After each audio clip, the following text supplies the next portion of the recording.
दी, इस देश के लिए दी। मैं एक बार नारा लगाऊंगा, आपने बोलना है अमर रहे। शहीद अशोक कुमार अमर रहे, शहीद अशोक कुमार अमर रहे। धन्यवाद। सबसे पहले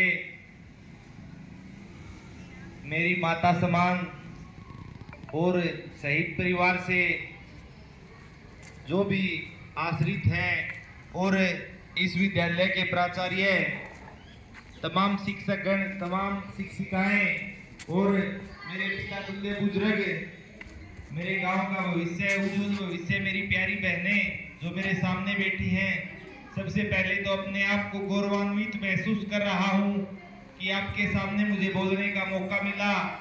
और तमाम स्कूल प्रबंधन का, जिन्होंने मुझे यहाँ बुलाकर मुझे इस लायक समझा, मुझे इस योग्य समझा कि मैं आपके बीच में आपके साथ आपसे बातचीत करूं। तो ज्यादा तो नहीं, ज्यादा बनावटी बातें भगवान की दया से, बट चाहे कोई दिल्ली यूनिवर्सिटी की बात आई, चाहे कोई सुनावर स्कूल की बात आई, चाहे कोई जीटी गोयनका की बात आई, हर एक जगह जाने का मौका मिला। पर जब आप लोगों के बीच में अपने गांव में आते हैं, जो नेचुरल बातें, जो बिल्कुल प्राकृतिक चीज जो आप लोगों से बातचीत करके महसूस होती है, वहाँ पे फॉर्मेलिटी ज्यादा होती है। गुरुजी, वह इसी जगह जो बड़े बड़े स्कूल में बड़ी दुकान है,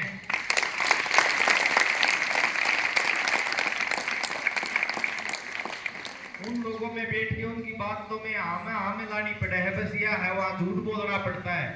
और सच्चाई यह है, आप ही लोगों की तरह स्कूल में खाद बीज जो कट्टे बच जाए करते, वो कट्टा का झोला काख में टांग के न जब स्कूल हम गए हैं, और भगवान की दया से रोडवेज बस की छत पर बैठ के कॉलेजों में पढ़ाई करने का मौका मिला है।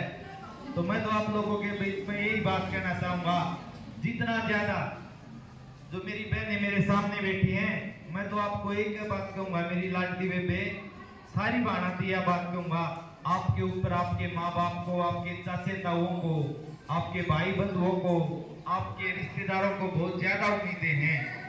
सबसे पहले तो मेरी सारी बहनें यो प्रण ले कि हमने अपनी जिंदगी में कोई भी ऐसा काम नहीं करना जिससे हमारा निजी माता पिता, हमारे नाना नानी, मामा मामी, बुआ फूफा, किसी को भी हमें हमारी वजह से सिर ना झुकाना पड़े। मेरी सारी बहना, पहले तो मेरी हाथ जोड़ के अरदास है,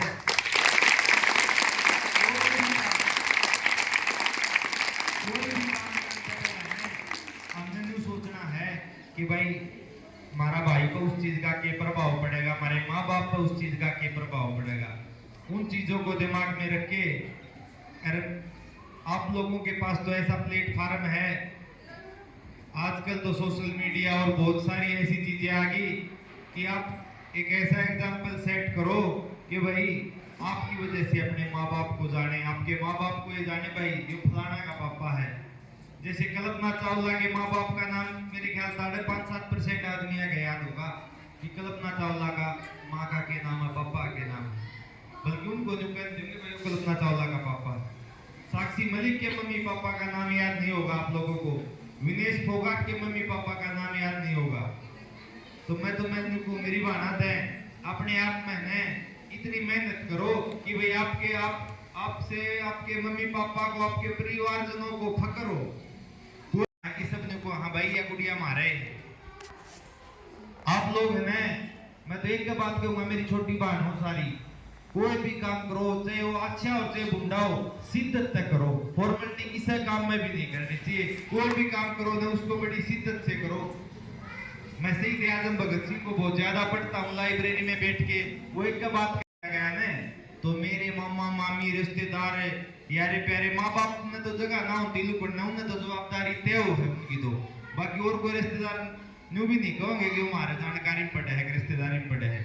और कोई भी अच्छा काम करते ना तो पड़ोसी अड़ोसी कह सकते कि वो बम पिस्तौल लाठी डंडे उठा ले, बल्कि हम उनको ये बात जरूर कह सकते हैं कि जिस शिद्दत से इस देश का प्रत्येक नागरिक, प्रत्येक महिला इस देश को आजाद करवाने के लिए जुटी हुई है, यो आजाद भी होगा, पक्का आजाद होगा, 100% आजाद होगा। लेकिन आजाद होने के बाद मेरे हिंदुस्तान का क्या होगा, वो अगली बात सोचा करता, वो क्या करता कि भाई पढ़ना मुख्य कार्य है विद्यार्थी का और आप लोगों को ईमानदारी से करना चाहिए, लेकिन उसके साथ साथ हमारे घर में क्या चल रहा है, हमारे परिवार में क्या चल रहा है, हमारे आसपास समाज में क्या चल रहा है, उन चीजों को भी गंभीरता से लेना एक अच्छे विद्यार्थी का कार्य है।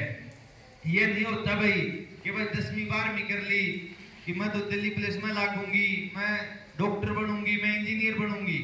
ये तो आप लोगों का डिसिप्लिन है, आप लोगों का एम है, इसको तो पूरा करना है आपने। लेकिन उसके साथ साथ हमारे आसपास में कोई आपकी दोस्त है, कोई आपसे छोटी है, कोई बड़ी है, उन लोगों के भाई उसके जीवन में क्या समस्या चल रही है, उनके आपस में सुख दुख बांटोगे ना, तभी आप अच्छे इंसान कहलाओगे। और ज्यादा तो मैं सारी मेरी बहना दिया बात कहूंगा कि ईमानदारी से पढ़ो, आपस में जात पात धर्म इन चीजों के चक्कर में कदे भी ना पड़ियो। हम सारे आड़े किसी के माथा पर नहीं लिख रहा क्या भाई इसकी फलानी कास्ट है, इसका फलाना धर्म है, सारे देखिए बढ़िया बढ़िया स्वेटर पहन के आ रही हो सारी, किसी का कुछ नहीं लग रहा क्या। वैसे हमने नई चीजें तो बच की, बहुत सारी ताकतें आज इस देश में ये चीज इस चीज को बांट रही है कि भाई जात पात के नाम पे बांटते हो, धर्म के नाम पे बांटते हो। हमने इन चीजों में नहीं बटना है। वो एक शायर ने कही भी है, आप लोगों को पता होगा, जब ये सांप्रदायिक ताकतें इस देश को तोड़ रही थी, उस समय की बातें हैं ये कि काशी भी होगी, काबा भी होगा, हाथों में गीता और सीने में कुरान रखेंगे। काशी भी होगी, काबा भी होगा, लेकिन सबसे पहले जिंदाबाद अपना हिंदुस्तान रखेंगे।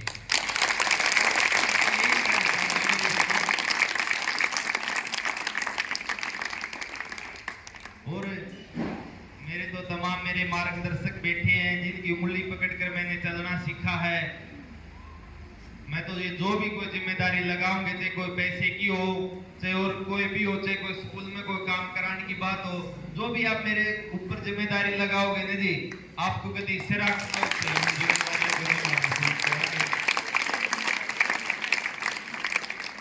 और जो भी कोई किसी तरह की, ये मेरी बहन बैठी है, मेरा गांव राम की बैठी है, मेरे चाचे ताऊ भी बैठे हैं, मास्टर भी बैठे हैं। अभी गुरुजी बता रहे थे कि भाई गांव ने सिर आंखों पे बिठाया, तो मैं एक बात पहले भी कहता आया हूं, अब भी कहता हूं, आप लोगों के रास्तों में जो भी कांटे, जो भी आप लोगों के रास्ते में कांटे आएंगे ना, उनको आपका बेटा, आपका भाई अपनी आंखों से चुगने का काम करेगा, अपनी आंखों से चुगने का काम करेगा। आपका बहुत